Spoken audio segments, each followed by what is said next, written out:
hospitalized in Dikelia, a British sovereign base area on Cyprus. It's part of British overseas territory that falls outside of Cypriot jurisdiction. You got moved from Cuba's Little America right into Cyprus's Little Britain. Why Dikelia? The UK and the US remain close allies. The last place Cypher would think to look for you is inside their own system. That's what kept you safe in British military hospital for 9 years. The safest place from a whale is inside its own belly. You were a regular Geppetto. Well, it wasn't Pinocchio who led me out to safety. So who was that guy? Cypher went so far as to attack British territory, burning their own ally. That's how badly they wanted you dead. He said I was in a British military hospital, but the doctor had a Greek accent. They hire locally. Easier to trust them. Dikelia is also home to Greek Cypriots, after all. What about the Turks? They haven't returned to the south. Not yet. The Cyprus dispute is still a long way from resolved. The country is just as split as it was in '74. Turkish Cypriots in the north, Greek Cypriots in the south. Between them, the Green Line, the UN established. And Dikelia sits right on top of it. It does. Part of the buffer zone between the two groups. Another reason it was the perfect place to hide you. Easy to spot any outsiders snooping around. So how do things stand? Now, last year, the Turks declared that the Turkish Republic of Northern Cyprus is an independent state, though it's only Turkey that recognizes it. In the past, the Greeks and Turks lived side by side in the same villages. There are reasons to fight.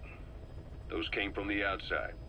Greece, Turkey, Britain, America, they all had their own stake in pitting the two sides against each other. But once you spark something like this, it's impossible to control. Both sides build up grudges like debt, without the foresight to see that each act of revenge just fans the flames, and then it's too late for other nations to rush in with peace talks. The embers keep on smoldering. Each nation's arrogance only breeds anarchy. The world is paralyzed by this hunger for revenge. Cyprus is no different.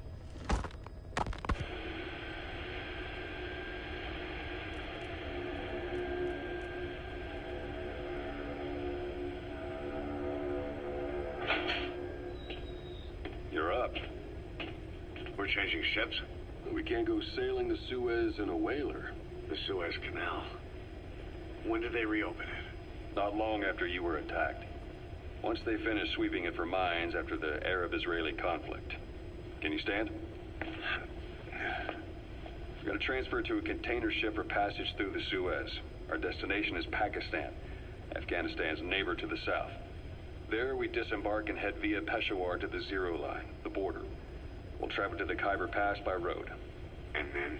We continue on horseback. Afghanistan's main roads are under Soviet control. We'll need to go around them. It'll be all narrow, winding paths through the mountains. We'll do better on horseback. It's a local guerrilla tactic. They use the higher ridges to avoid air recons. Then they charge down the mountains for ambushes. The Soviets still haven't devised a counter-strategy. Our time frame is only half as much as we really need. It'll be a tough march. Better horses than boats. Well, it'll make for good physiotherapy. Take the time to get used to that new arm. While the Soviets have indicated they are not participating in the Los Angeles Olympics, primarily because the United States has made no attempt to guarantee the safety of the Soviet Union's athletes, the United States is increasingly demonstrating the belief that the issue has nothing to do with its preparations, and in fact this is retaliation for the Western nations' boycott of the previous Moscow Olympics. That concludes today's news. That's quite some news. The Soviet Union not attending the LA Olympics? Yeah. Andropov's death has changed some things. They're calling it revenge for the Western boycott of the Moscow Olympics. Countries boycotted the Moscow Olympics? Yes. In protest of the Soviet Union's invasion of Afghanistan. Over 50 countries were absent. It's too bad I didn't get to see Yamashita's judo. When the 40th Army crossed the Amu River 4 years ago, détente went right out the window. The U.S. Congress chose not to ratify SALT II, and Reagan's hardline politics won in the presidency in a landslide. According to him, the Soviet Union's an evil empire. The Second Cold War. And there's been no end to regional conflicts and civil wars. Lebanon, the Falklands, Grenada, Iran, Iraq. The story never changes. Egypt and Israel did sign a peace treaty. But then the driving force on the Egyptian side, President Sadat, was assassinated afterward. Apparently, his actions were considered a betrayal of his fellow Arabs. Islamic extremists? Yes. Fundamentalist extremists have been responsible for some bold acts of terrorism in recent years. We've had extremist students in Iran take U.S. embassy workers hostage, and suicide bombings in Lebanon. Over 300 foreign soldiers stationed there have been killed. The countries have yet to develop an effective means of dealing with terrorism. Afraid of losing their own men, they've pulled their forces out, handing private forces a golden opportunity. Private forces? Small armies with no national affiliation, working for the highest bidder. That's right, they got the idea from you. After Mother Base went down, they began spreading to meet the soaring demand. Miller's organization is just one of many PFs now. The entire world is after you. But at the same time, it needs you too. Miller told me about what happened in the Caribbean 9 years ago. You do remember Miller. You'd formed a private army with him. An army with no allegiance to a nation. I remember, but... I see. You're not sure what's fact and what's a fantasy caused by the coma. It's still all a mess, huh? All I can do is tell you the facts as they were told to me. I've gone easy on you up until now. But this is where the hard stuff begins. 1974, the year before you entered your coma. You were in Colombia, operating with a small unit of men, basically mercenaries. Miller was among them. Miller was trying to find a way to turn his and your talents into a line of work. He was looking to start a business where you would fight on behalf of others around the world, those who needed military force. But the reality was, at that time, you didn't have enough gear to equip your own men. Then Miller came across this client. It was a huge job he was offering, but you had a shot at pulling it off. You accepted it and headed into Costa Rica. The client even threw in an offshore facility in the Caribbean. The Mother Base, that would be your new base of operations. Miller sure did have a head for business. As your mission went on, your unit grew and grew. More weapons, more money. Before you knew it, you were commanding 300 men. As the organization got bigger, your military powers swelled to match. It got so the international community couldn't afford to ignore you. You were just too damn successful for your own good. You, your men, had worn out your welcome. Everyone was out for you. East, West, First World, Third. It was only a matter of time before someone took you down. And that was XOF. Officially, they're an anti-terror unit under the CIA. In reality, they're Cypher's private strike force. They lured you to Cuba using Chico, the Nicaraguan revolutionary kid, and Paz, a mole who worked for Cypher as bait. While you were gone, XOF, posing as a nuclear inspection team, stormed Mother Base. At the same time, C4 they placed on the strut legs went off. The whole thing went down in minutes. XOF. Kisses and hugs followed by a big FU. All because of Miller's blind spot. A back door into Mother Base no one suspected. You remember a certain scientist. Huey was responsible for bringing the inspection team on board, giving the enemy a perfect opportunity to hit you at home. You were returning from Cuba when it happened. Mother Base came damn close to taking you with it into the Caribbean. Those of your men out on assignment returned right away. They refused to believe the wreckage in the water they found was Mother Base. But they checked the coordinates again and again, until reality finally settled in. You were supposed to die that day. That was XOF's primary objective. As far as most folks know, you did. The first doctor to see you wasn't even sure what he was looking at. Before they'd even finished operating, your men moved you to that hospital in Cyprus. It was a woman named Eva who arranged that. Rings a bell, huh? Most men in your condition would have been written off right from the start. But you survived. You went straight down to hell, and they pulled you out. Your eye wide open. Full of venom. The days of naked Snake are long gone. Welcome back, Venom Snake. This world still needs you. Snake, try this on. A prosthetic arm. Yeah, Miller was calling it the arm that wasn't there. The physiotherapy's going well. Your arm's bulked up enough for it to fit. There. Perfect. A little time with it, and it'll work better than the real thing. What do you think? Huh. I can still feel my real arm. Well, you better get used to this one quick. You have any pain? Every now and then. Where? My fingertips. My left fingertips. Sounds like phantom pain. Your brain still remembers your old hand. Yeah. What about your vision? Can you see okay? Yeah, at the moment. Now, the shrapnel in your skull is pressing on your optic nerve. I'm told any hard impact could have an effect on your visual cortex. Yeah. The doctor mentioned that. Your brain might process visual information incorrectly. In other words, you could have hallucinations. You might see things that aren't there, or not see things as they really are. You experience any of that? I think so. When? Right after I wake up. Colors look faded. Colors, huh? Well, that's not a major concern in and of itself, but it could mean the difference between life and death in the field. You'll need to watch out for that. I will. All right. You should continue your physio. We'll be arriving soon. It's the last chance you'll get.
about the unit that attacked us in the mist?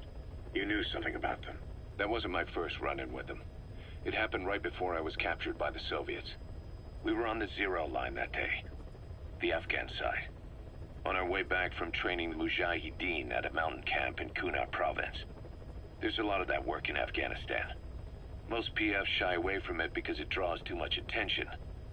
But for us, that was the whole point. The job itself went great. We just had to make it back to a tribal area in Pakistan. But all of a sudden, visibility got real bad. It was no sandstorm. Our point man gave this strange report. He said he could see skulls in the mist. Skulls? The next moment, he went silent. We scrambled into formation, right before his arms and legs came raining down on us. It was always supposed to be a dangerous mission, so I had Diamond Dog's very best with me. We were calling out to each other. But one by one, the voices just went dead.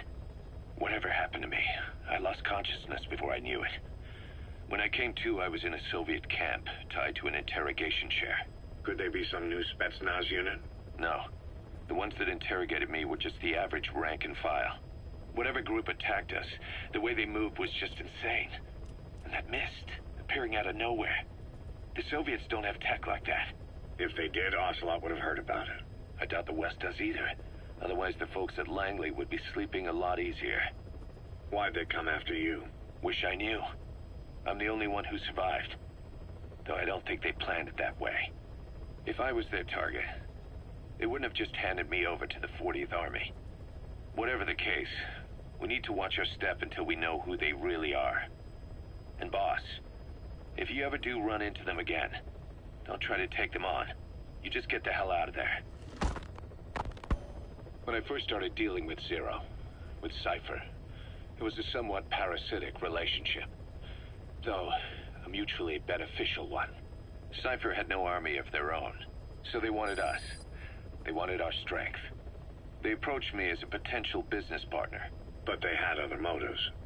Cypher coaxed us into Central America, into that US-Soviet proxy war, to fuel Mother Base's growth. Once we were big enough, they'd force us to join them. That was the plan. That's why they had Paz, still Zeke. Right. And if we refused, she would use Zeke to fire a nuke from Mother Base. The world would consider us a liability, and countries would unite to destroy us.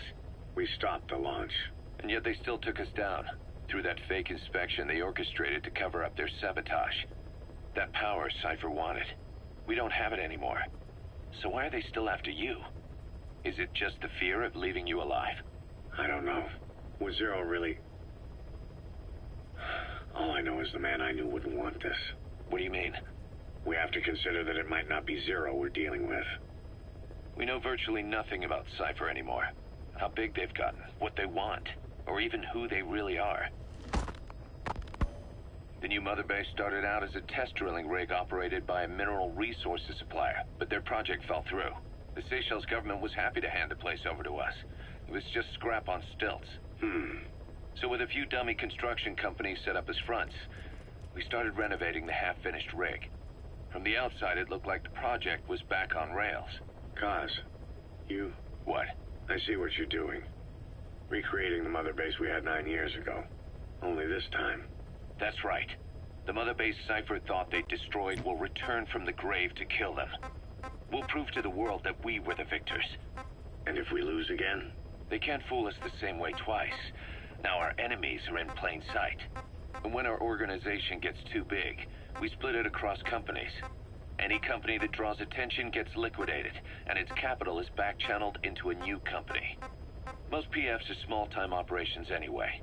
And in this business, the minnows go bankrupt all the time. We've never aroused suspicion. Plus, we have Hewick. Hewick? Human Exploitation Company. It's a business specializing in intel gathering.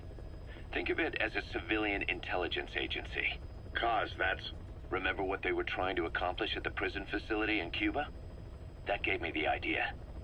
We dispatch moles into conflict zones around the world, and each sets up an intel network on site. Then they stay in place to give us stable points of contact when other nations intervene in the conflicts. Hewick's strength is that it has a cutout at each level. You get your job from one guy, then you hand it off to another. No one has direct access. It's a perfect black box. Hewick members also work their way into the superpowers intelligence agencies to make sure Diamond Dogs gets work. We have those countries by the balls. That's our deterrent when we need it. Networking? In the intelligence community? Sure, that's how we've grown this far. And when you go out on missions, intel from Hewick will be there to back you up. But despite all that, Cypher has its eyes on us.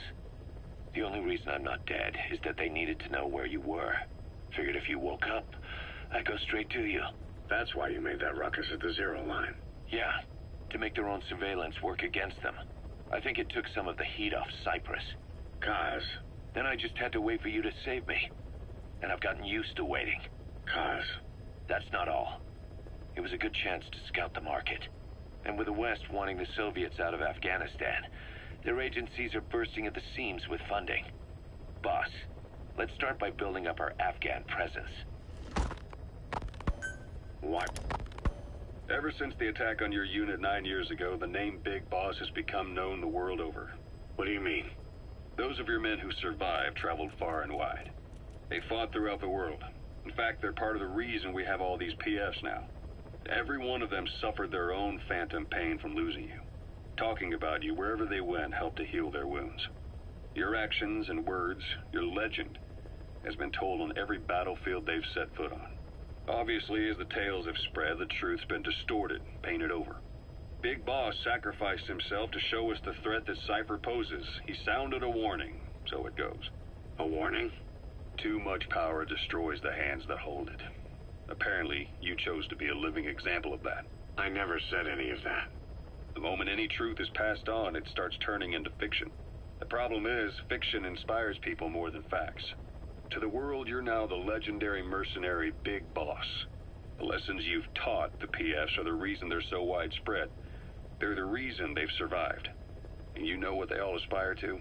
To one day go nuclear, just like you did, and stand up to Cypher. Of all the stupid things you could do. They'll never understand what you really wanted. Heroes are misunderstood. It takes a man of the same caliber to understand what drives them. Bottom line is, these guys want to be like their hero, Big Boss. And deep down, they all have their eyes on nuclear weapons. They say that a nuke is the only means of standing against Cypher. But these days, it's becoming little more than a slogan to rally the troops and survive in a cutthroat business. Currently, there are 3 major PFs who've expanded into Central Africa. CFA, Rogue Coyote, and Zero Risk Security. HEC's investigations have shown there's almost no overlap between their areas of operation. It's not so much a turf war, more like they have a gentleman's agreement. If you do cross paths with them, you probably won't have to face more than one at a time. Still, don't expect a walk in the park. The CFA, Contract Forces of Africa. These guys are a major player. Their head office is in Pretoria, South Africa. That's also where the South African Defense Force is headquartered. We think the two are closely connected. An HEC investigation revealed that most of the CFA's operators are former SADF soldiers. South Africa has been locked in struggles with neighboring regimes for years. That means constant action, and we know better than anyone that's the best kind of training. A company drawing its recruits from hardened military vets. You can bet they know how to handle themselves. Do not underestimate them. Within the CFA is a company of soldiers made up mainly of locally hired operators. They speak Afrikaans to communicate with personnel from the CFA, but if you notice any speaking the local language, that's them. Though hired from the local population, they were originally part of a paramilitary group, so they'll have plenty of combat experience. And unlike their days shooting junkyard rifles out of beat-up pickup trucks, the CFA now supplies them with the latest gear from the West. On top of that, they've been combat trained by the South African Army. All that adds up to a much stronger fighting force. So don't brush them off. Look at the Angola-Zaire border region. The east bank of the Munene River in particular. It's a microcosm of a problem that stretches all across Africa. There's a civil war going on in Angola, fought between the government MPLA and the Western-backed UNITA. Zaire is still a dictatorship under President Mobutu, but numerous uprisings have broken out in its remote regions. With all the trouble elsewhere keeping their hands full, neither government has control over their side of the border. They depend on militias and PFs, as do the rebels. Government forces, guerrillas, militants, groups of all shapes and sizes hawk whatever resources they can to hire PFs. Conflict brings PFs. PFs expand the war zone, and more conflicts erupt in a continuous chain reaction. Sounds like our kind of work. Mother Base could grow by leaps and bounds.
sorry to keep you waiting. We finally finished analyzing that yellow cake Cypher was moving. There was nothing unusual about the composition of the yellow cake itself. Most of it was oxidized uranium, with the rest being impurities, various metals, as well as traces of organic matter. What's interesting is the composition of these impurities.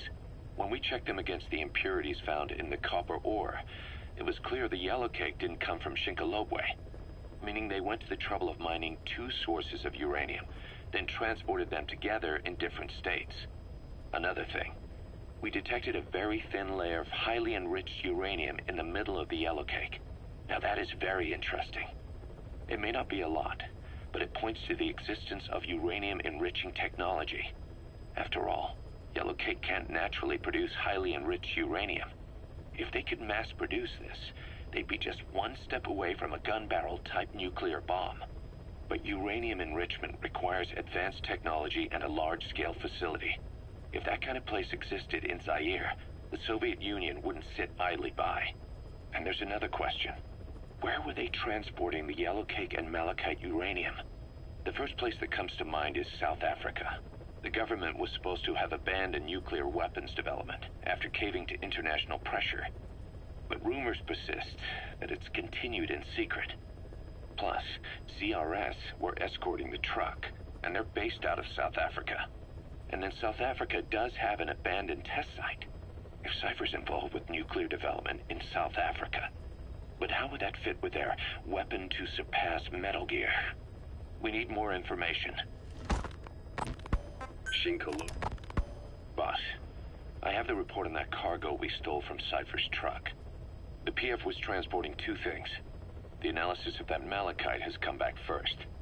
Naturally, the main compound is copper. There's also a small amount of cobalt. Nothing unusual so far. Southern Zaire is a well-known copper belt.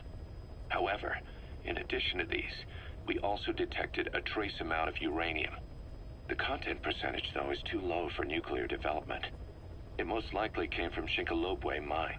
That's where the uranium in that area comes from. The mine's closed, as all the high-purity uranium ore dried up a long time ago, but you could probably still find it there in small quantities. That said, there are plenty of other uranium mines that are in operation, like in Niger, Namibia, South Africa.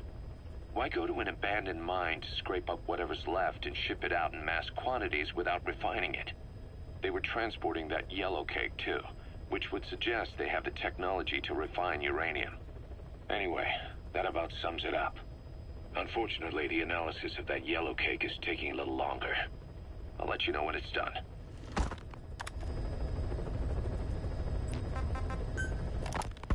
Hard to believe how many of those bipedal weapons have popped up around Africa. When did that start? No more than 6 months ago. Didn't really hit me until I came here. They're not supposed to be in use yet. Emmerich says they were still doing the last round of fine-tuning. The doctor has no idea. His research has already hit the black market. Both sides of the Iron Curtain will have it by now. Even so, they're spreading much too fast. Sure, the Walker gears can operate in any terrain. Their mobility's just as good in the jungle as it is in the desert. That would come in handy in a place like Africa. They are modules that can one day be used as nuclear weapon systems. And with that in mind, the numbers are way too large. There must be another reason they're so widespread. Like what? It's all about needs. To small-time outfits like most of these private forces, this product is a dream come true. Hell, it goes beyond PFs. This is the ultimate weapon, the forbidden fruit, for anyone with an enemy to fight and people to defend. A nuclear deterrent. Exactly. Sounds familiar, huh?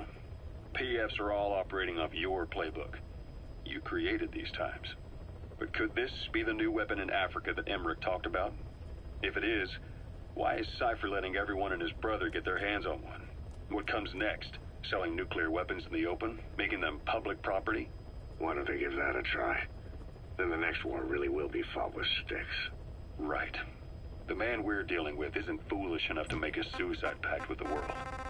So, what is Cypher really up to? Ocelot said the number of private forces is increasing, and they've modeled themselves after us. They're a far cry from the likes of us. But why? 9 years ago we made enemies of the world as a nuclear-equipped force, independent of ideology or state. Yes, Sooner or later, the real UN would have stepped in. So why are they giving these PFs free reign? That's our fault, too. What do you mean? What happened 9 years ago was a real problem for a lot of people. An organization as big as ours, with our facilities, was wiped off the map. Not an easy thing to hide. But if our existence came to light, so would the names of our clients. We had contracts all over, east and west, from superpowers to banana republics, the lot. Our clients denied all association with the likes of us. They had to make sure things didn't blow up on them. But at the same time, they missed us. They really missed us. The demand for armies for hire was as strong as ever. The international community turned a blind eye to what happened to us, despite still needing people who could do our jobs. History couldn't afford to lose us. As soon as we were gone, they needed a replacement. So private forces spread everywhere. And they're all just a phone call away. But still. I know. PFs are totally different from what we envisioned. Nation-states, revolutionaries, terrorists, they have a lot of clients, and Cypher is one of them. Cypher stays anonymous, but I know their work when I see it. In the eyes of those clients, the world's PFs are all just expendable pawns. The clients don't have to worry about losing their own men.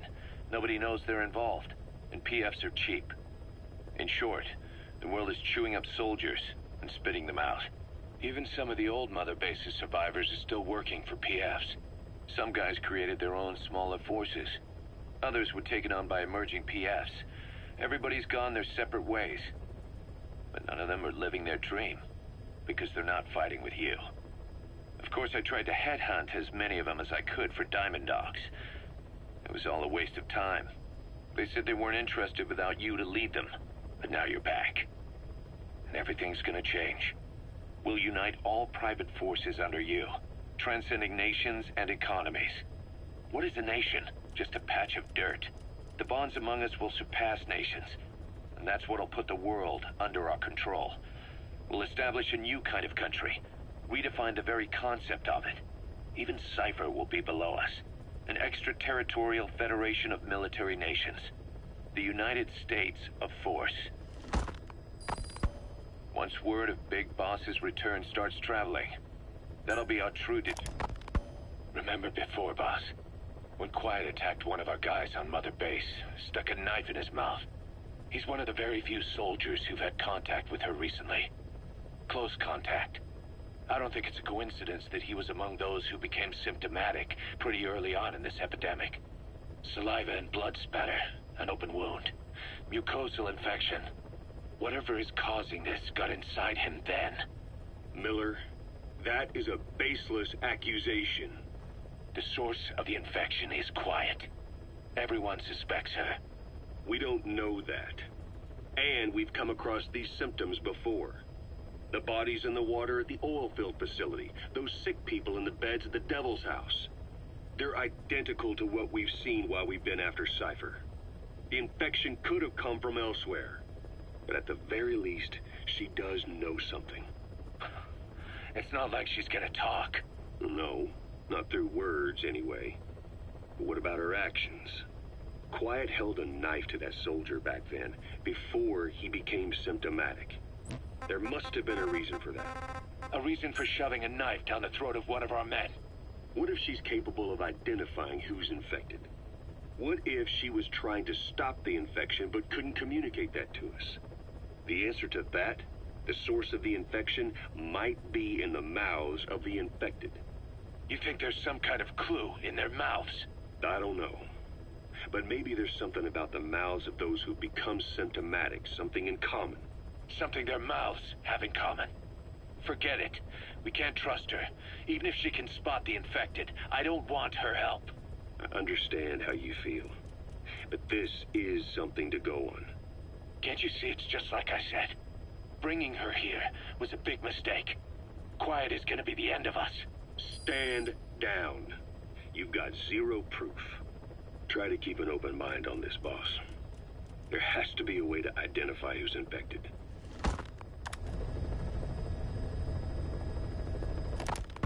Boss, about those invalids you saw in that Devil's House. Poor bastards. All strapped down to the beds, with those lumps on their chest. The medical staff tell me they were probably a type of cyst. Cysts can get that big. In some cases, yes. But supposing they're a kind of atheroma forming on the surface of the skin, the size is just too big, and the appearance is all wrong. In the end, the medical team were at a loss. Those lumps were like nothing they'd ever seen. The fluid you said you got on your prosthesis when you touched one was burned off in the fighting, and the factory burned down too. None of the tests we did once you were back at the base revealed a pathogen that could have caused them. Meaning we don't have a single sample to work with. Everything went up in flames. What worries the medical team most is whether it's contagious. Whether there's a chance we could end up like that. And? Mother Base's sanitation control has always been strict. After all, war is great at transporting diseases. For the time being, at least. There's no sign of contagion or any symptoms that could be related.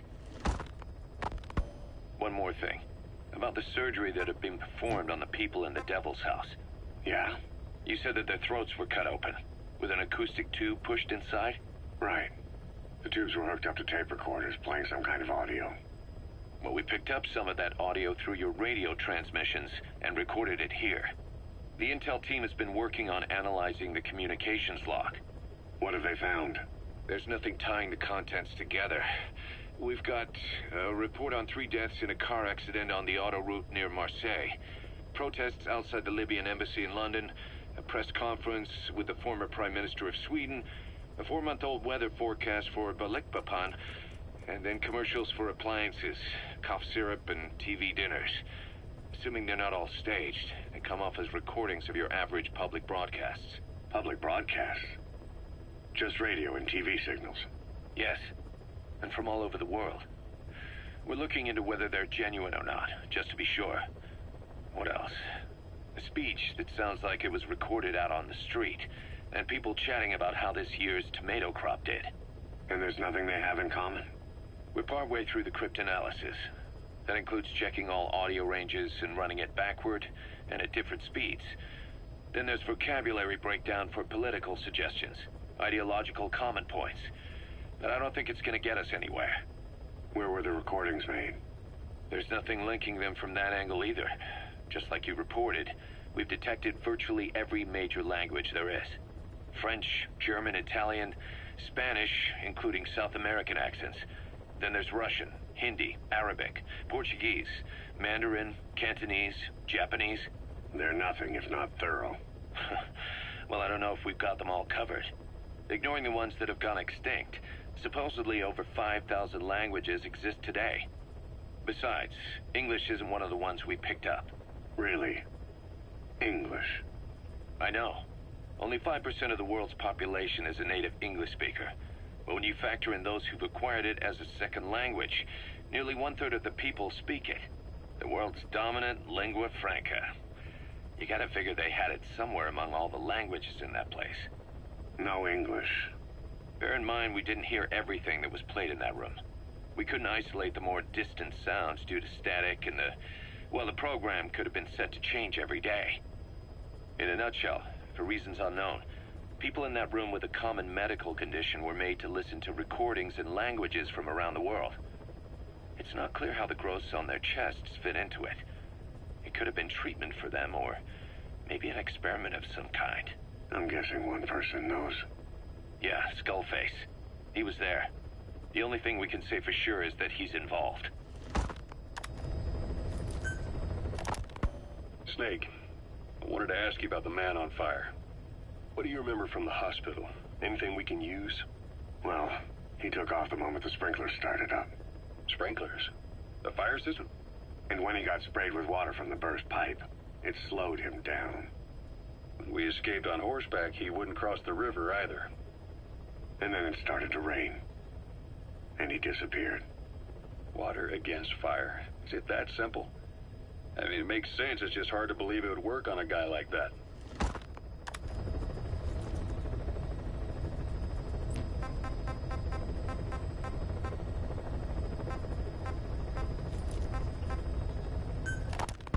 About the pathogen spreading through Mother Base. You've seen everything we've got on the outbreak. What's your opinion? Textbook symptoms of vocal cord parasite infestation.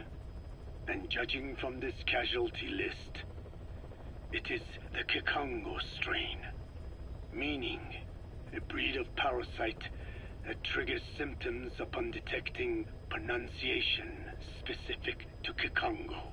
So our Kikongo-speaking staff are at risk. Quite so. He's right. All the victims do speak Kikongo. So they can survive if they just use another language. There is no guarantee. You're only dealing with the Kikongo strain. Other language strains may be present. You well know he was teaching them languages from all over the world. The Devil's House. Nzoya Badiabulu. There is no way to know how many strains he has at his disposal. So how do we keep them from becoming symptomatic? You mentioned using microbes. Use this. A type of Wolbachia. Introduced to a sample of the parasite. Wolbachia? A parasitic bacteria that colonizes the parasites, turning male to female and preventing copulation. You must cultivate more. What have you done with the infected bodies? Cremated to stop the spread of infection, but we did keep a few for study. Good. Take this sample, grind it to a pulp, and introduce it to the larvae now nesting in the dead. The Wolbachia will multiply rapidly within those larvae. They're soldiers, not some petri dish. Conventional cultivation methods will take too long. Extract the Wolbachia from those larvae and vaccinate your men. Kikongo speakers first. This is the fastest, surest way. No one is to speak a word of Kikongo until the Wolbachia are safely inside them. I will instruct your medical staff in detail on site. You have the appropriate facilities. Yes, but do not worry. I made a pact with your bit de Cholone on the honor of the Dene. I speak no lies. Keep an eye on him. Will do. Follow me. I'll take you to the medical team. Now, we must wait for the Wolbachia to multiply in the larvae. How is the disease transmitted? If it's carried by insects or rodents, then... There is no intermediate host. So...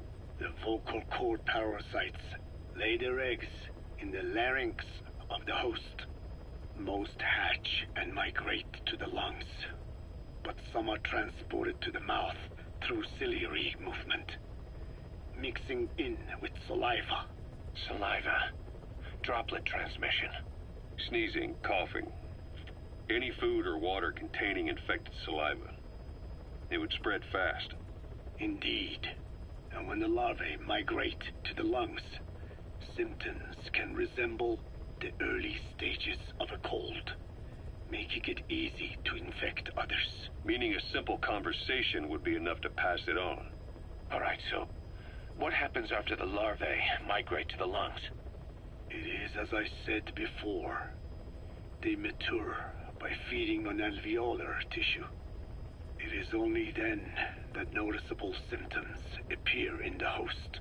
And by that point, it's too late. He's infected everyone else. It's one hell of a weapon you've created. That is what Blag Ana wanted. Something that would spread easily. In truth, he's not the reason.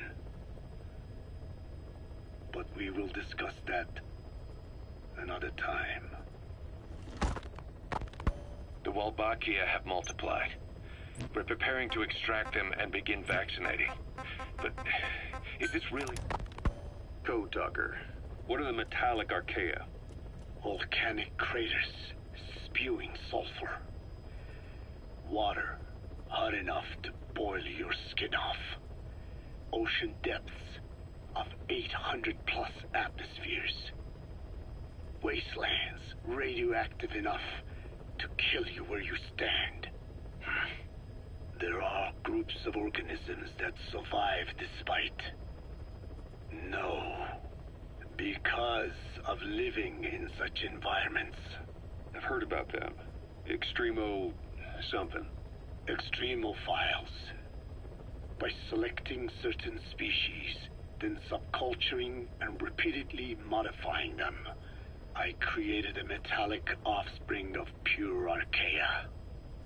They subsist on metals rather than organic matter. And some of them even consume uranium? Yes. Uranium enrichment archaea metabolize only uranium-235. As a result, they produce weapons-grade enriched uranium. How is that possible? Consider how plants fractionate carbon isotopes when they conduct photosynthesis. Nature possesses abilities beyond our imagination. So it was archaea that brought down your chopper? Corrosive archaea, yes. They oxidize metals, feeding off the energy in the electrons they receive. What became of the wreckage? We had the R&D team retrieve samples for study in airtight plastic containers, of course. Prudent. We shall extract archaea from it in good time. They should help you fight back against Black Anna. Any chance we could start now? It doesn't have to be a lot. I might just have another use for them. If it's only a small amount you need. That's fine. I'll get the R&D team to assist. Let's go. South Africa was... This is yellow cake that Cypher was having the PFs transport. Before we met you, the boss recovered it from a truck crossing the savannah. Are there metallic archaea inside it? Yes, the archaea metabolize uranium-235 to subsist. They must be stored inside yellow cake, or they cannot survive. So those biological traces we took for impurities were actually the real cargo? Of course they are deactivated, so they do not trigger a sudden enrichment. They are like baker's yeast. Yet, they do gradually enrich the uranium as they feed. I imagine you detected weapons-grade traces. Yeah, we did. And the malachite that was loaded on the truck had traces of uranium in it, too. So that's the flower, huh? Skullface was gonna sell do-it-yourself nuke kits. The uranium-enriching archaea complete with a user's manual. And the ores with the uranium could be sourced by the client or provided by Cypher. Even the trace amounts buried in common ores can be enriched to weapons-grade uranium by the metallic archaea. Proving that must have been the most important factor of the trials. That and the ability to successfully prevent detonation. So if the amounts of uranium in the ores are low enough, they can get past any inspection. And you only need a tiny amount of the archaea to act as the yeast. No great challenge to smuggle that either. The first step towards saturating the world with nukes. His plan. That was not my intention. My only goal in developing the metallic archaea was to save the Dene. What made you think a tool for creating undetectable nuclear weapons would save your... The one that covers. The parasite that lives on the surface of the skull's bodies is what gives them their power. Similar to my children who live in my skin. I modified the parasites I isolated from the body of that old man, differentiating them with various abilities. One that can blend perfectly into its surroundings by exposing the pigments in its cells at will. Another that, by harboring multiple species of metallic archaea, can oxidize and reduce metal. Isolating the one that covers and transplanting it into an artificial medium should provide the same abilities as the skulls, but they can only subsist within a human body. Once transplanted into the medium, they will eventually die. Another thing, the weakness of the one that covers is desiccation. Their surface moisture loss is greater than ours. The reason they give off mist is to alleviate this. by releasing the salts inside them as microparticles. Water vapor condenses around them, appearing as mist. But this dries out the atmosphere until they cannot even produce mist. And once their supply of water from the host runs out, the parasites are in danger. They, along with their host, enter a form of suspended animation. However, a similar effect occurs if they come into contact with a large amount of water. Rain, for instance. The one that covers will temporarily abandon other processes in his eagerness to absorb the water. Pitijolone. Make the weather your ally.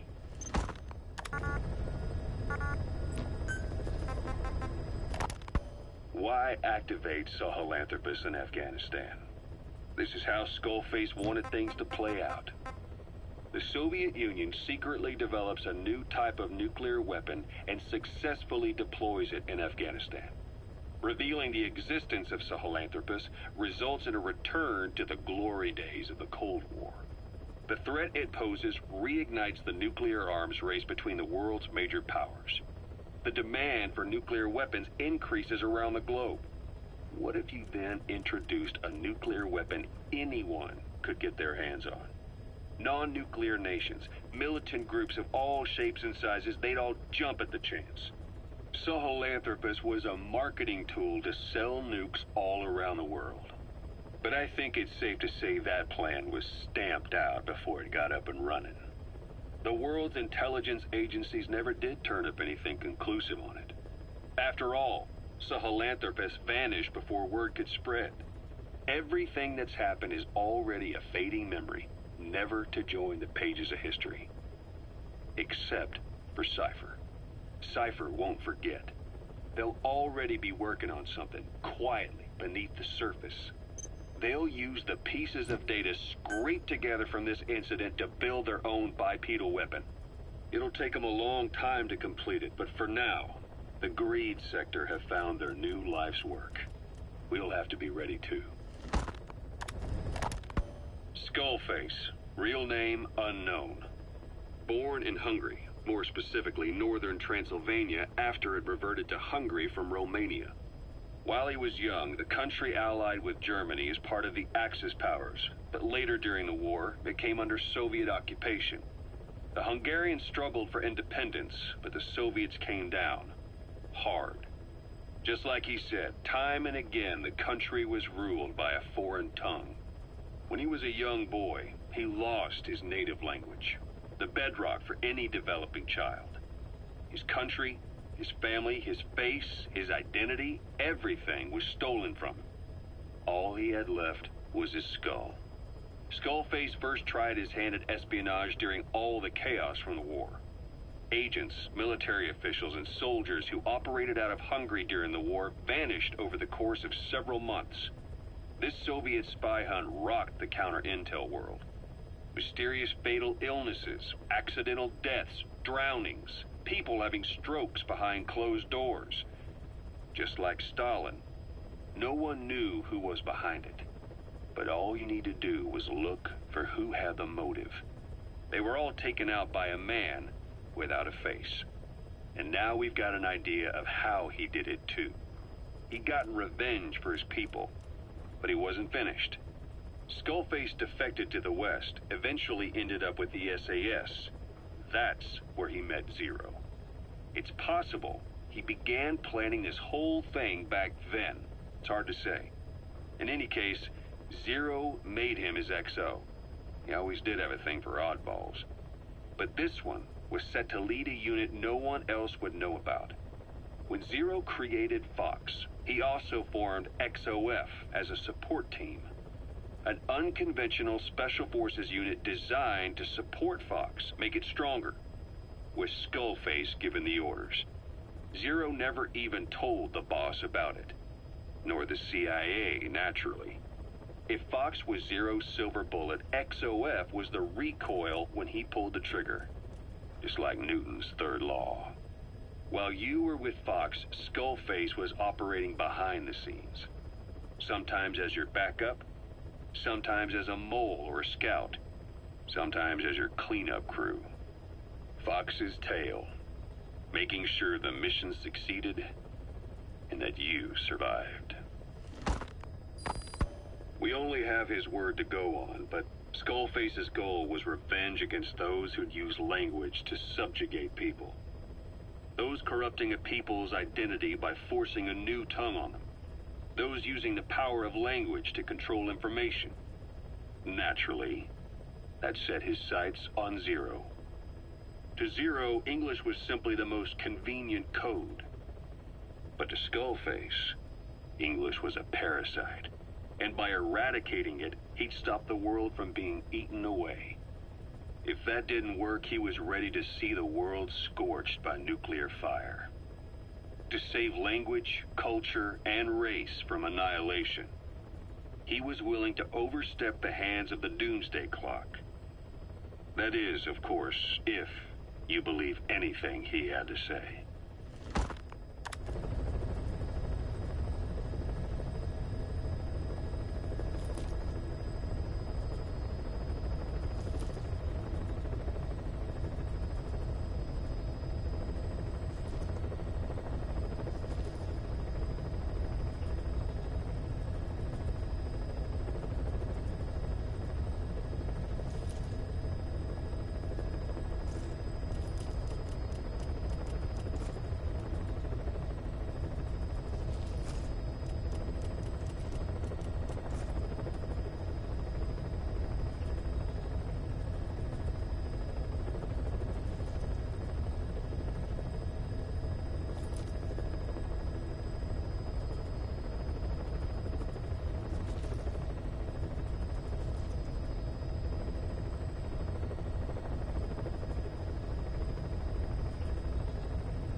We finished decoding the informant's report.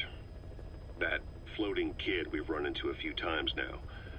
Looks like he was a test subject in clinical experiments. The Soviets called him the Third Boy. The Third Boy was brought to a lab on the outskirts of Moscow from Czechoslovakia, after which he was due to be sent to a research center in Leningrad, then Siberia, and finally an academic town in Novosibirsk. It doesn't appear that the researchers witnessed the talents we've seen from him, but nevertheless he was quite the popular subject. His latent cognitive abilities suddenly awoke en route to Moscow. According to the report, the Third Boy was easily influenced by other individuals' biofields, evil thoughts in particular. They affected his mind like a virus. Extreme anger or resentment, motives for revenge, in other words. Now, during the transport flight to Moscow, the boy was exposed to a powerful mental energy field coming from a certain individual. Ever since, being conscious of his powers, he's become a sort of energy generator. What's unique about him is the way his acute telepathic abilities get taken over by another person's will. The boy began to physically parasitize individuals experiencing extreme anger and codify the host's desires. This includes amplifying the host's natural strengths. Or, in accordance with the host's desires, he can also implant program code in another individual, making them a puppet, essentially. Human neural synapses transmit weak electrical currents between neurons. These electrical currents, though at a level difficult to observe, warp the magnetic field outside the body. The third boy is able to pick up these weak fluctuations. Contrary to psychotronics, which involves controlling the human mind, his abilities as a receptor are too high. The emotions he picks up from another individual are amplified and unleashed into his body as they recur in his brain. They turn into microwaves, which then affect the physical world, triggering paranormal phenomena like the spontaneous combustion of organic matter or psychokinesis, moving an object without touching it. There's one other thing. While he's parasitizing a host, the boy's ego gets shut away, allowing the will of the host to take control of his powers, like some annoying static drowning out your own voice. That means he isn't responsible for what's been happening. Somebody's extreme anger has manifested through the third boy's powers in ways none of us could have predicted, which would mean this was going on somewhere around us. Looking back on it, a lot of things make sense now. The man on fire, Sahelanthropus, they both came to life thanks to the third boy's powers. Everything has been happening through him as a catalyst. We first saw him in the hospital on Cyprus. The boy parasitizing the man on fire's desire for revenge gave him his new abilities in return. He next appeared at the Hamid Fighters Fort where the honeybee was hidden. There, the boy parasitized Skullface's vengeful mind. He controlled Sahelanthropus, making it do whatever Skullface wanted. Same goes for when we extracted Emmerich onto the chopper. When he appeared at the Devil's House in Central Africa, Skullface's will controlled the man on fire via the third boy's powers. Everything is clear up to this point. But even the informant couldn't pinpoint who the host was in the cave within Serac power plant. Sahelanthropus suddenly became active, then crushed not only the man on fire, but Skullface as well. Surely neither of them could have been the host. Who else was at that location and bore anger more extreme than either of them? Whose will was controlling Sahelanthropus? According to the report, emotions transmitted in children's brains affect the surrounding magnetic field more strongly. Cerebral nerves are covered with insulation called myelin sheaths to increase impulse speed. The reason for this leakage has to do with the fact that children's myelin sheaths are still developing.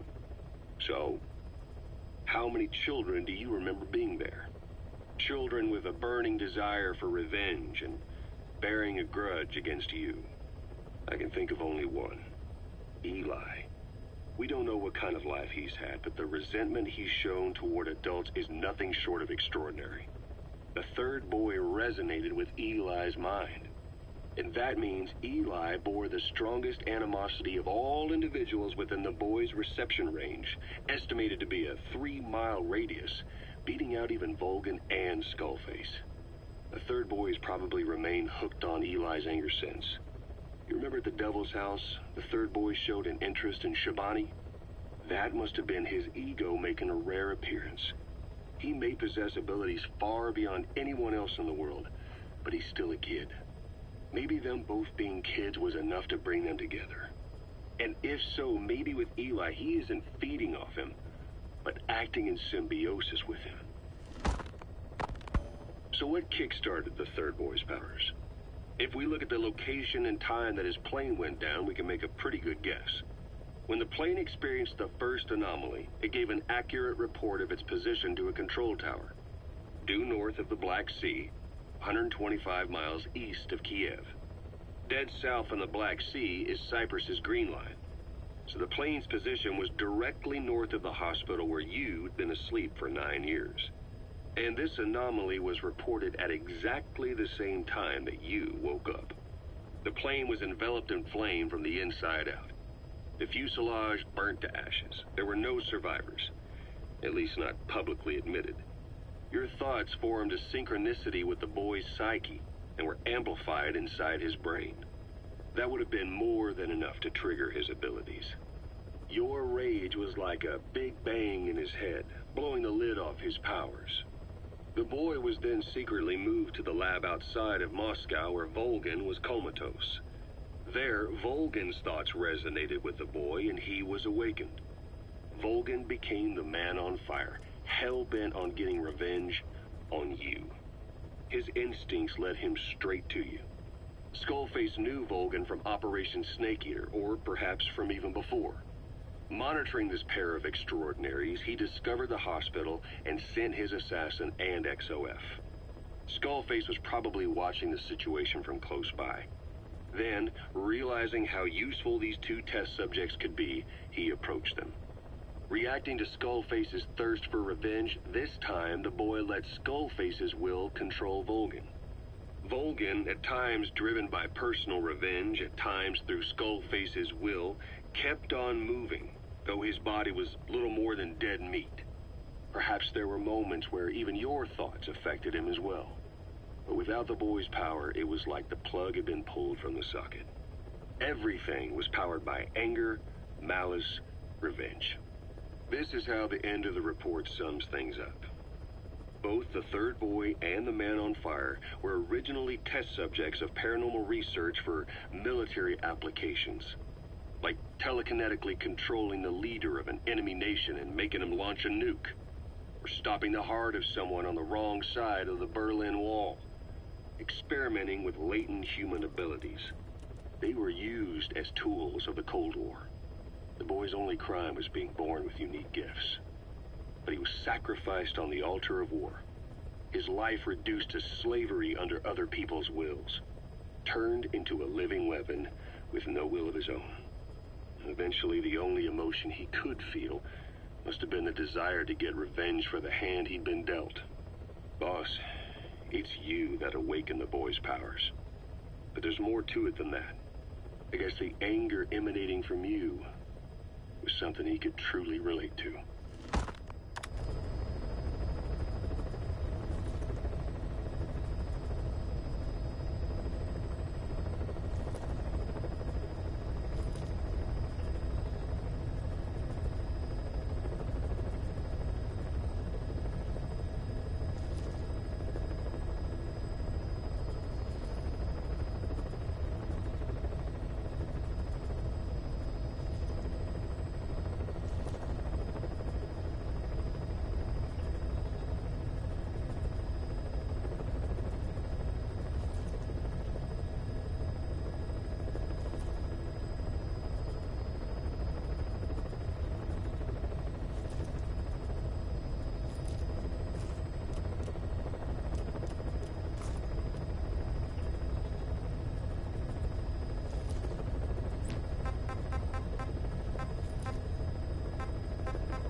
Welcome back, boss.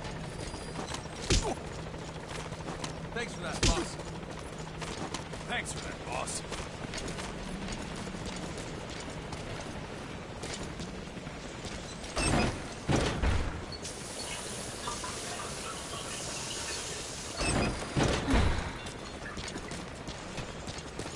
Boss. Those animals owe you their lives. Boss! Thank you.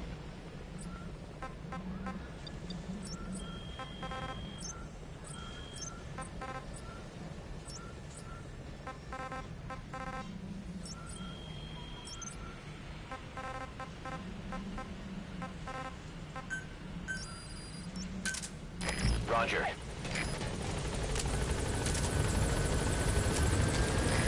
This is B-Quad. Arriving shortly at LZ.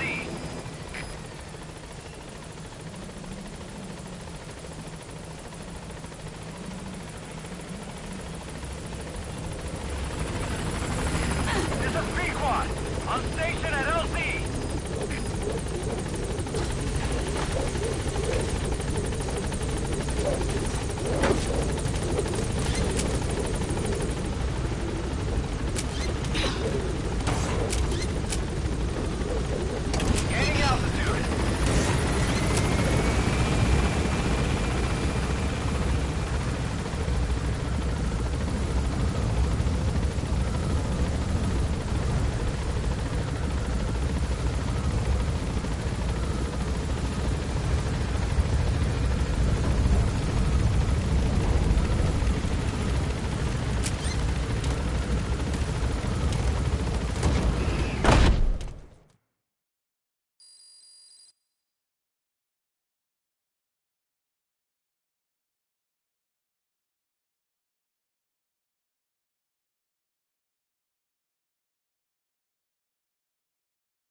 Subject on board.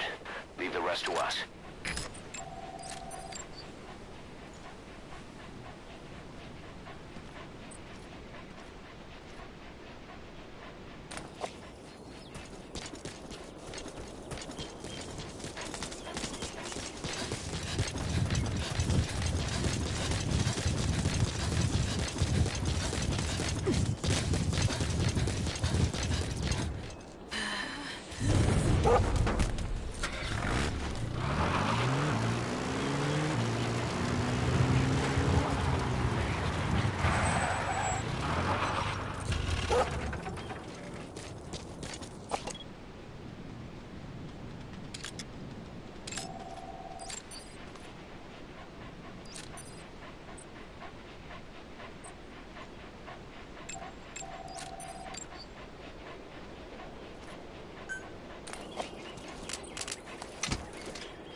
Too.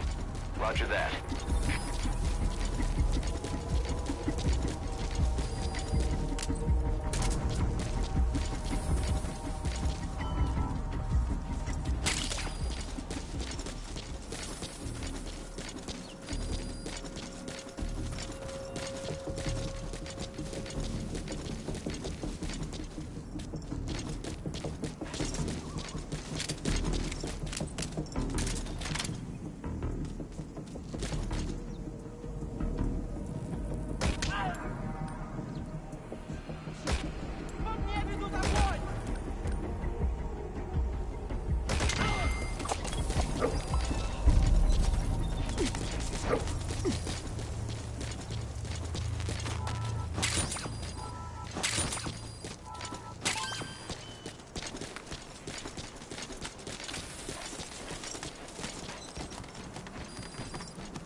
9 years ago?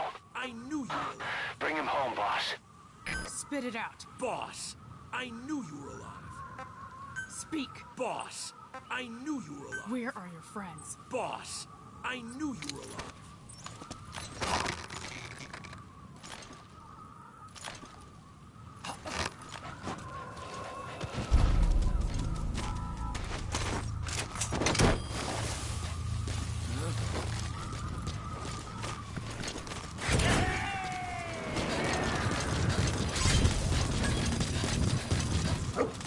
Subject on board. Leave the rest to us.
Roger.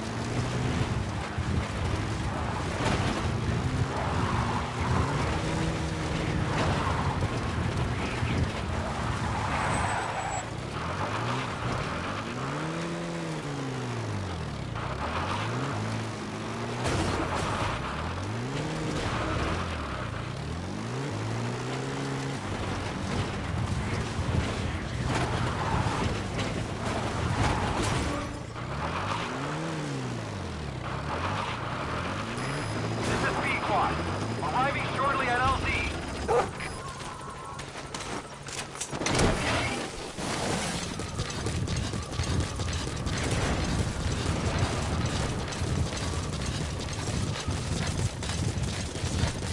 This is Pequot.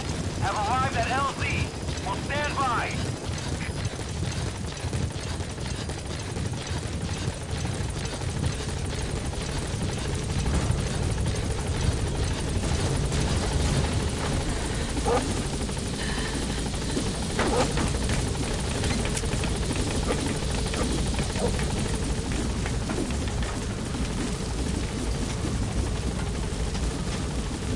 Gaining altitude.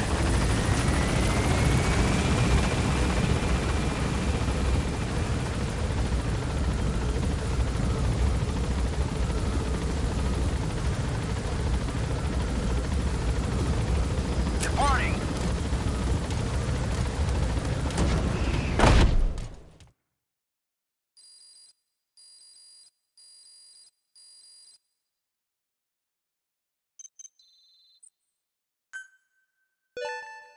Good.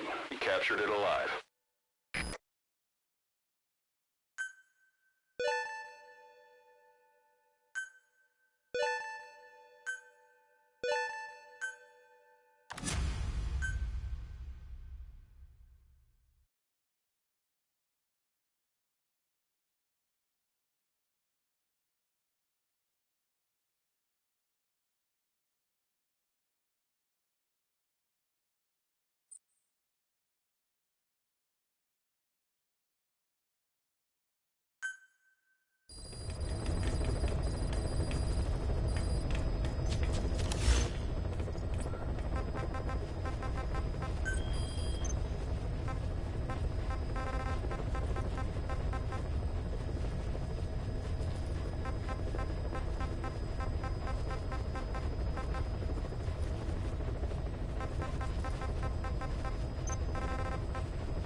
Welcome back, boss.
Talk. Spit it out. Speak. Speak. Where are your friends?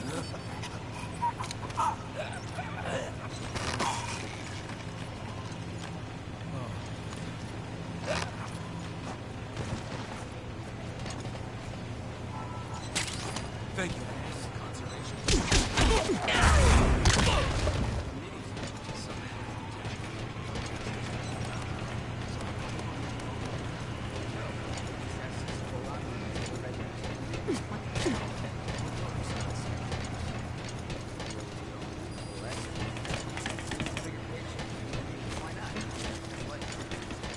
Something to take the edge off after the fight.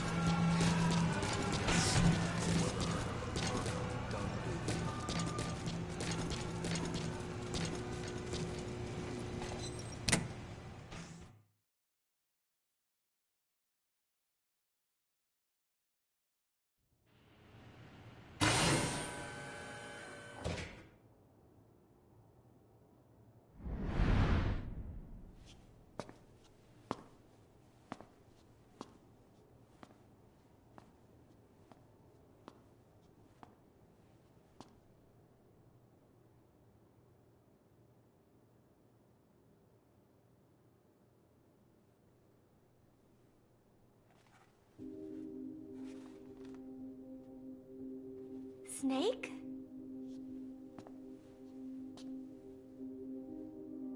Boss, That's right. It's her. what about the bomb? We were able to remove the explosives. Both of them. Bomb! No, it's okay. There's another in my... It's all right, we got it out. There's another in my... The guided tour will be wrapped up by the time you get home. Make me proud. By the time they leave, I'll have the IAEA praising us as the poster boys for world peace. Out. Something's not right. Check her again.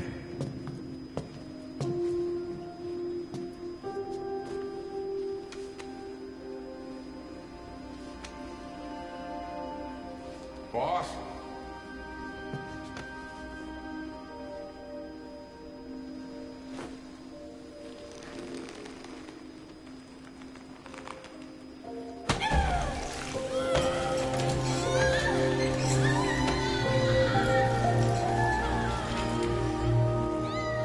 Bomb, there's... It's all right, we got it out.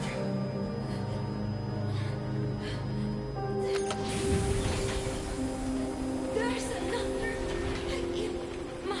It's okay. The other bomb, we managed it.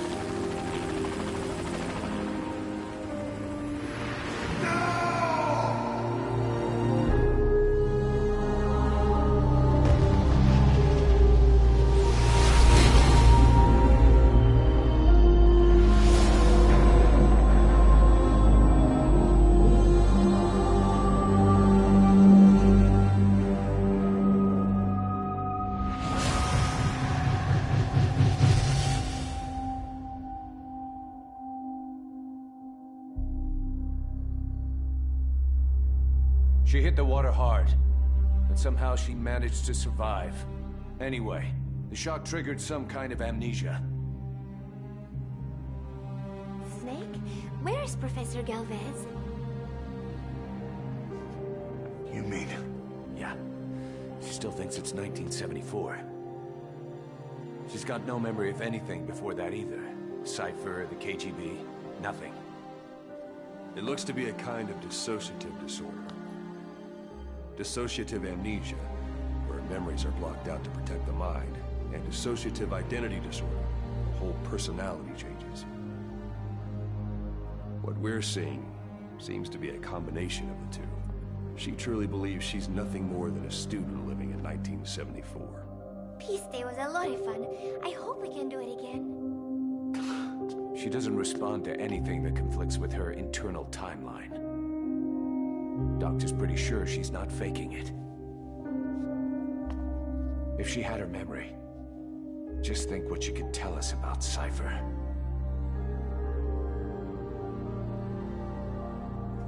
The photo is from that guy you brought back the other day. From the old crew. I thought it might jog her memory, but no luck. Anything else you can show her? Do you have something to show me, Snake?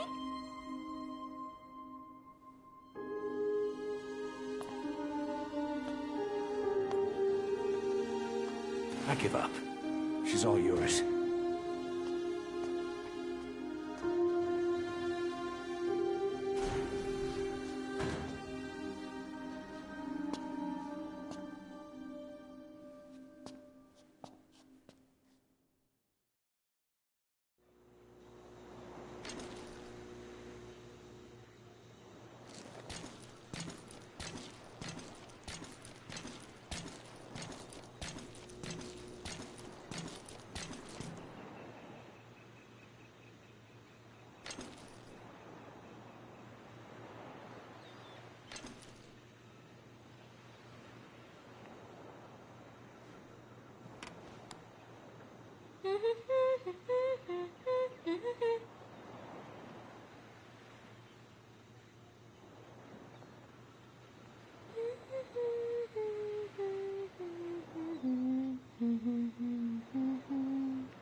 Got something to show me, Snake?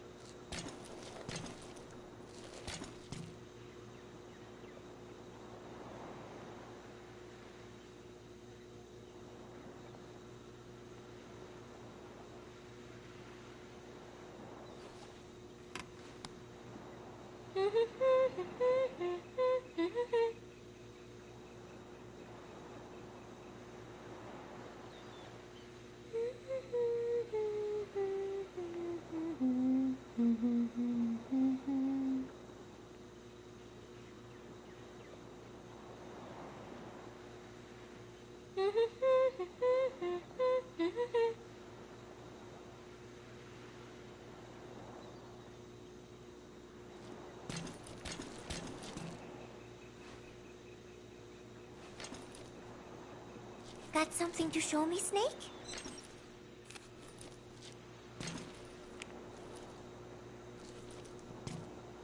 This photo. It is from the other day, right? I like it a lot. I look kind of silly, but it's got a peaceful feel to it. Peace Day was a lot of fun. Everyone cheered at the end, even though I missed a few high notes. We should have more events like that, Snake. My head, it hurts.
Roger.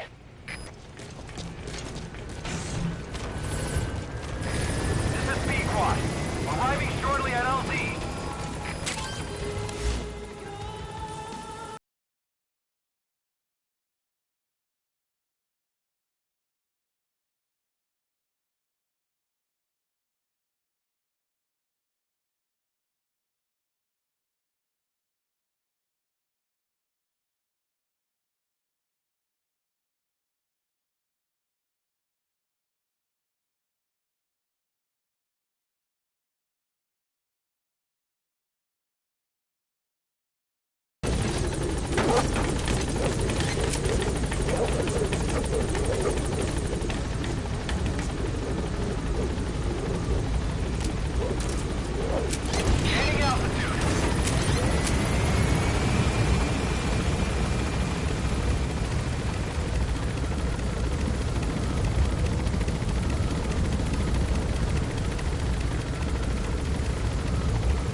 mission is to rescue a prisoner being held at Lamar Khatib Palace.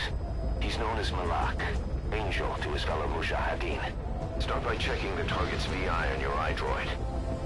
The Soviets captured him and took him to the ruins of the palace. His family was subsequently killed in an airstrike on his village. The Soviet scorched earth operation wiped it off the map. The client is none other than his father. Or rather, this was his father's dying wish. If you can manage to rescue other prisoners as well, each one will add a bonus to our pay. When you see them, I'm sure your conscience will tell you what to do.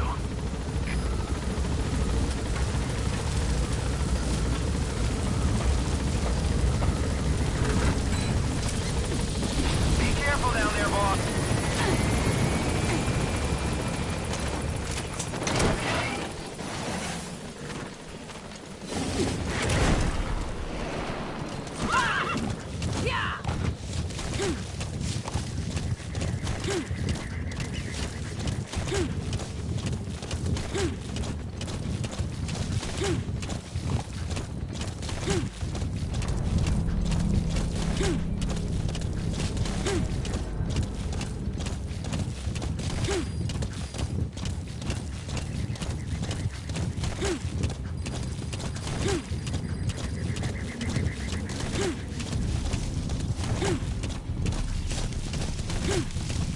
Lamar Khatib Palace. The target should be somewhere at that outpost.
Доставить Малака на аванпост я. That's the target. Остальные заключенные останутся здесь. Хорошо. Исполняем. Вас понял. So the target's to be transported, and the other prisoners disposed of here. What do you think?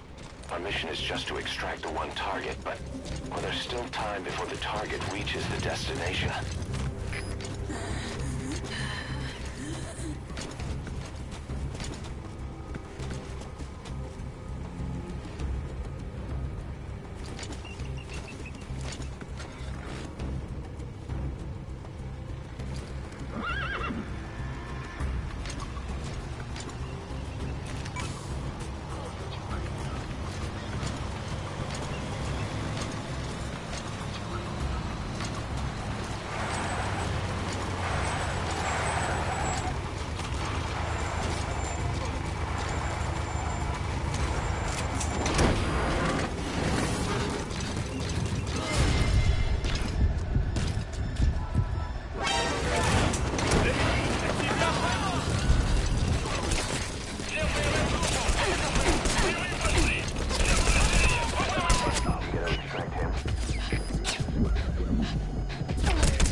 inside the mission area.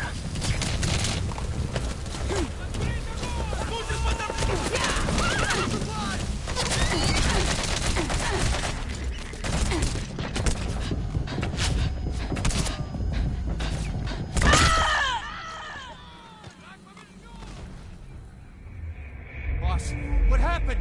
Boss!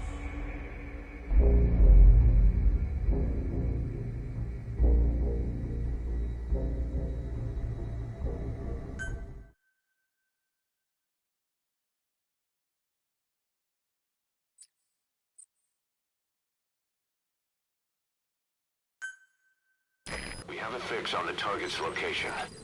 We just have to figure out how to get close and pull him out. Check all around the target and plan carefully before moving in.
Badly wounded.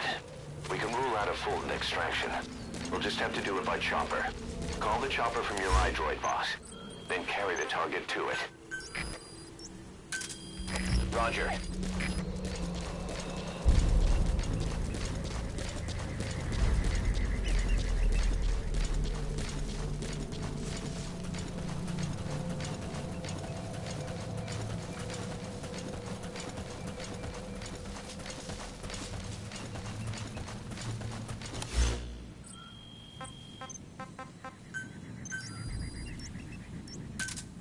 Roger.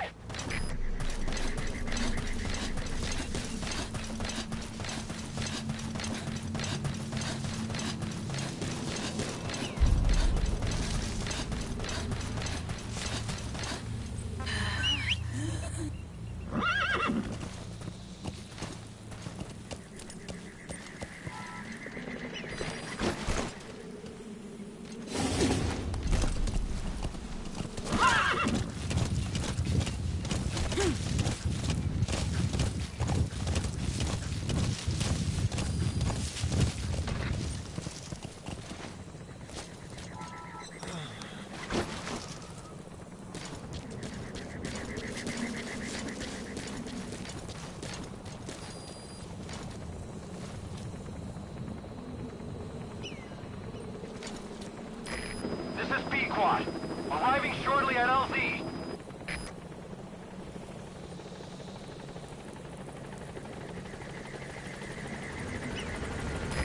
This is Pequod. On station at LZ.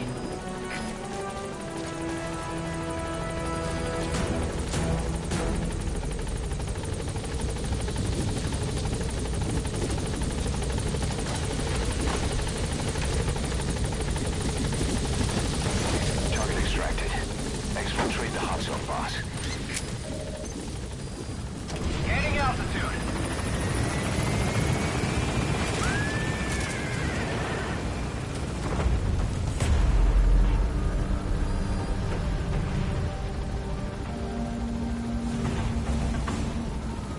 Departing.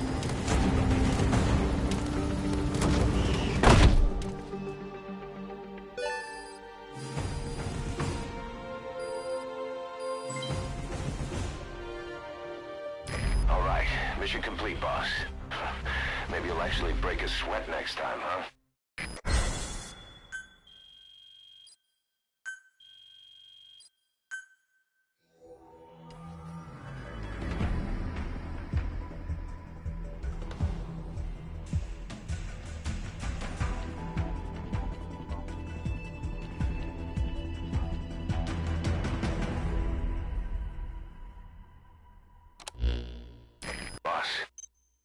target you extracted, Malik, is saying that he's never heard.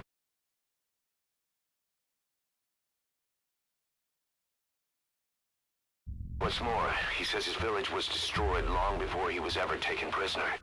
Apparently it fell victim to some sort of disease, then was completely burned to the ground. Malik was out on a mission at the time, and that's the reason why he alone survived. But the question is, who hired us to find him? According to Malik, he saw strange soldiers snooping around the village when he got back. Turns out they were members of Cypher's strike force XOF. My theory is they wanted to get their hands on Malik to question or silence him before the Soviets could get to him.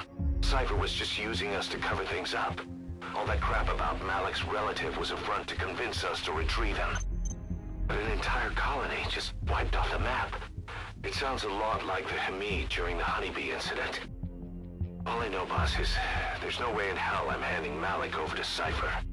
I've decided to bring him back to Mother Base instead. He's one of us now. We told the client through a cutout that the target was killed. For some reason, though, they still paid us everything we were owed.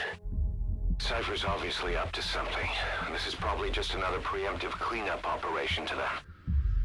But to Malik, he lost his village, his family, everything, and he wants his revenge. In other words, he's one of us.